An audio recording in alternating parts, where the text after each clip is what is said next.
ปลาตกแล้วพี่น้องยิงไก่ปลาตก2 ตัวเลยได้2 ตัวนะเสียดายยิงนะ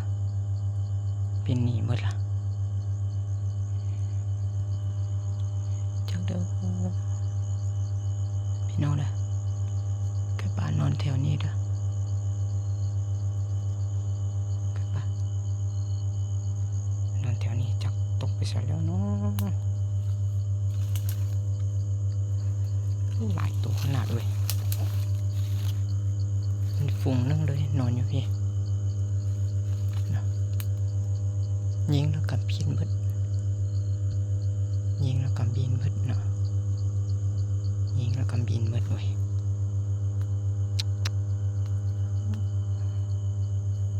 เมื่อนี้ขึ้น15ค่ำเดือนมื้อนี้นะมีแสงไฟหลายพดมีแสงเดือนหลายยิงแล้วไกลปานหนีไว้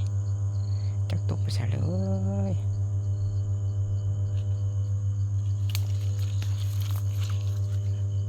โอเคตกตัวนึงอยู่นี่เด้อโอ้ยไก่น้อยสิไก่น้อยพี่น้องตัวนี้นะไก่น้อยเนาะว้ายตึกแต่นี่ตึกนะไก่นะประมาณ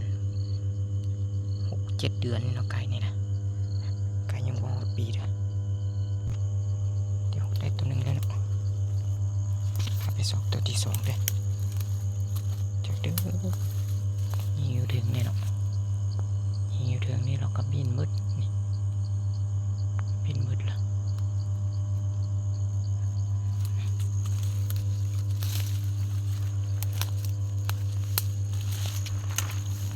หมด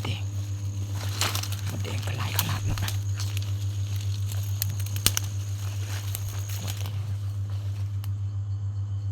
เสียดาย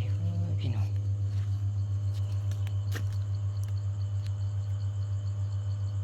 เดี๋ยวระวังจังให้มันบนบินเด้ยิงมาถึงนี่แล้วเดี๋ยวพาซอกก่อน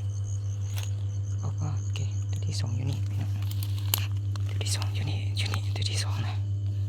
ไก่อ่อนโอ้ยแต่ไก่อ่อนเนาะไก่อ่อนนี่ไก่ยังวะแทนหดปีนี่ไก่นี่ลูกไก่ปีนี้ตัวนี้ตัวแม่ได้2 ตัว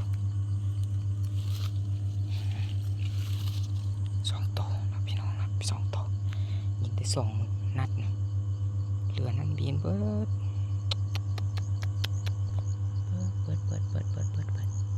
ละเดี๋ยวสิพาไปการเองเนาะบางทีหายตัวยุ่นบิดหมดละ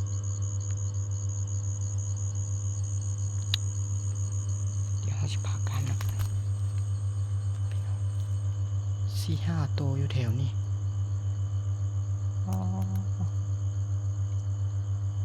การระบุเห็นตัวใหญ่สัมเห็นแต่ตัวน้อยเลยนี่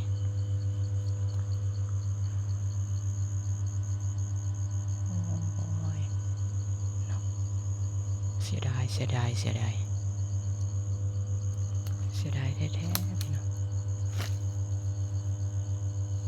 ได้ตัวใหญ่สัมเนาะตัวน้อยสัมตัวน้อยนะ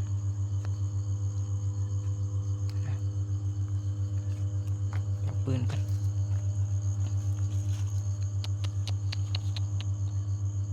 โอ้หมดแดงหลายเนาะเอาปลาอยู่หมดแดงเก็บ